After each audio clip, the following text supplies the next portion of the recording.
নমস্কার বন্ধুরা, আমি তনুশ্রী আর তনুশ্রীর রান্নাঘরে আপনাদের সবাইকে স্বাগত। আজকের রেসিপি চিড়ের কাটলেট।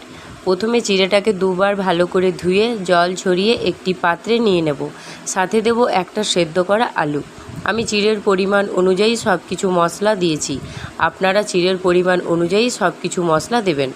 এবার দেব গ্রেট করা গাজর, পেঁয়াজ কুচি, আদা কুচি, রসুন কুচি, লঙ্কা কুচি, সাদা জিরে, ভাজা মশলা, হলুদ, নুন, চিনি, কাশ্মীরি লঙ্কা গুঁড়ো সব একসাথে ভালোভাবে মেখে নেব।